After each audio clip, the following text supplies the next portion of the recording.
Well, the very first thing, before even the first meeting, was telling me that, look here, if we're gonna work together, right, self-love, self-value is the main driver. You need to be okay with yourself. You need to understand that you are deserving of the things you want, but you've got to be brave enough to accept that. Now, they're all human beings, and one of my coaching philosophies, when I had to write it down to start becoming a coach, was to impact the human, the person, as deeply as possible. Come to grips with, it's more important that I get myself right first before I do those things. You know, I'm running my own race. The problem is we get stuck there and we start doing comparing the comparisons. Exactly. You start comparing yourself, and that's the problem. It really exists in 1 or 2 states. 3 doesn't exist. So if you're not moving, you're scared of something. And usually we're scared of ourselves. That's why self-acceptance and self-love is so important. That was a really big switch for me, right? When you told me that if I firmly believe that I'm born for greatness, that there are great things that I'm going to accomplish. I believe you are, but you've got to believe you are. For me, exactly. Yeah. One question for you, for the people out there. If you could pass on one piece of advice, what would it be?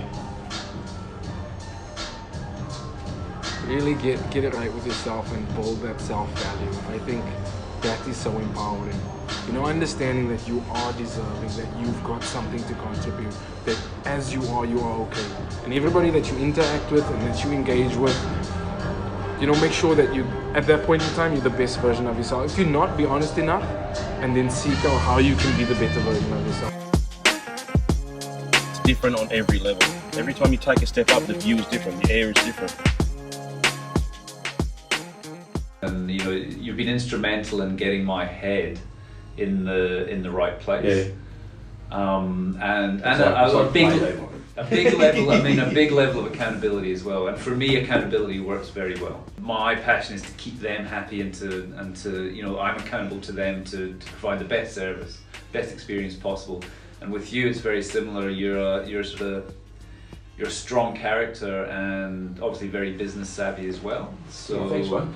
Well, no, you are. You've got a lot of experience, and you've been through lots of, you know, from a personal point of view, or from a business point of view, you've been through a lot of good times, bad times, and I think that's now obviously created who you are now, and I'm really feeding off that. I want you to be real clear with one piece of advice that I may have led you to or exposed you to, that you believe somebody else out there might be able to benefit from. Just one piece. No, I don't. If I've given you one piece. Yeah, see, I don't think there's lots of pieces, but it's just that connection and the kind of your whole take on your life, which is infectious, which I kind of look up to a degree, and it's sort of that's the power for me. What's been the flavour of the week in terms of like all the conversations you've had? And Oh man, flavour of the week, interesting, right? I mean, because it's funny, some piece of content just sticks with you and just shows up in your life. In all honesty, the Steve Jobs piece has probably triggered a lot of conversations around polarity in action and what drives people. Yeah, flavour of the week would just be what's driving you right now. You know, what's holding you back? What do you want to do? End of financial year's coming up, so for some people that are in business with my mates, it's just getting clear on what they have done. What you're happy about and what you want to do next year.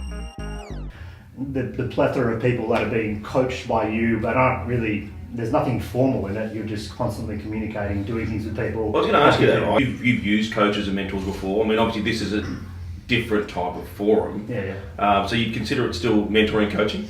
Yeah, I do. It's definitely mentoring and coaching, it's just a different style. And that's, I think, what has been cultivated. And yeah, like you've certainly challenged me in some areas, and I've been very grateful to have been challenged in those areas. What's the one piece of advice that, being around me, you'd like to share with somebody out there? It's probably around self-awareness. Yep. And I've witnessed a level of honesty in you and your ability to extract and help people get through their own bullshit, because we're all telling ourselves stories around different things and passing responsibility on. And one thing I've just really noticed with you and what you've been able to do with a lot of different people is just like get them to open their eyes to the truth and go and do something and go and take some action, because I think it's in the bullshit which is where the ego comes through and stops us from doing things. So that's the one piece of advice I would give people, is to try and work out what it is they can do to do that. Yeah. And if that's someone like you will have a conversation with someone for 45 minutes for nothing. Like, get in touch with Conrad, or figure out another way that you want to, or that you feel comfortable in actually opening up and owning your own bullshit. It's probably not just talking to your partner or your mother. You have to probably look elsewhere to try and get to stop telling yourself, that you're looking at yourself in a mirror that's giving you a different picture than the reality.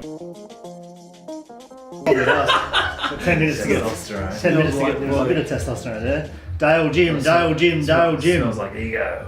Here we go. Hey, was there any ego in that conversation? Yeah. It was? It always is.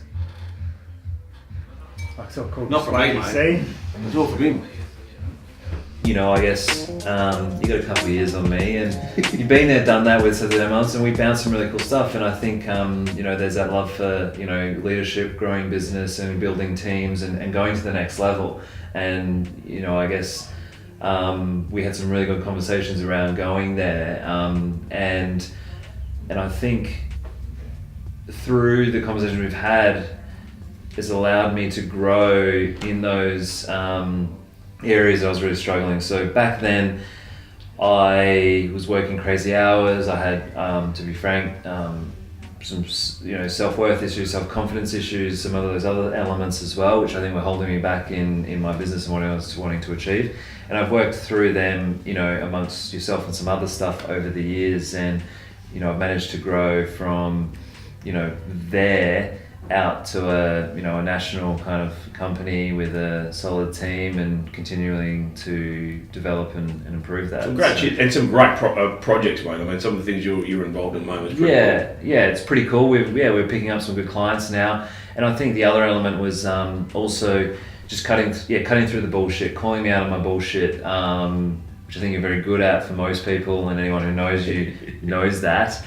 Just cutting straight through to the bone. I'd like you to give one piece of advice that I may have shared with you, or I'd like it to come from me or being around me, that you could share with somebody out there. Just one. Just one. Just the biggest, the most profound thing you reckon you could impart on someone. The biggest and most profound. I believe the first time I was from you was one of these big challenges that I was facing, and it has come up a lot since, and I don't know whether there's awareness, but I would like to, I believe you were the original of this one piece of advice for me anyway, which was that everything is happening for you and not to you. And there was a lot of conversation around that, and I vividly remember once or twice with some of the challenges I was facing of you were like, no, this is happening for you. You've got to kind of tackle this and see what you can learn from the situation. So you've whether this is bad or shit, what are you going to learn from this? And kind of, it's funny, we've actually been talking about it recently, that you've got to go through the challenge, but we actually had talked about that in probably a different language almost 2 years ago, and I think that was one of the biggest things. Since it's been reinforced from other sources, but I believe it was one of the brekkie clubs with one of a challenging staff member I had at the time, and that really had a big impact on me. So it's that everything's happening for you, not to you. When we finally got down to something which the individual says he really wants to do, I will say to him, you do that, and forget the money, because if you say that getting the money is the most important thing, you will spend your life completely wasting your time. You'll be doing things you don't like doing in order to go on living, that is, to go on doing things you don't like doing, which is stupid. Better to have a short life that is full of what you like doing than a long life spent in a miserable way. Nothing replaces the hard work except pure execution. So as long as execution or action, and in the definition of high performance for what I use, accountability, the things you do, plus the things you believe in. So you've got to believe in the outcome that you're trying to create, that end result you're trying to create. As long as those two boxes are checked, something great will happen. mental psyche is interesting. Unpack it and get to it. Understand what motivates them. Understand where they're going to break.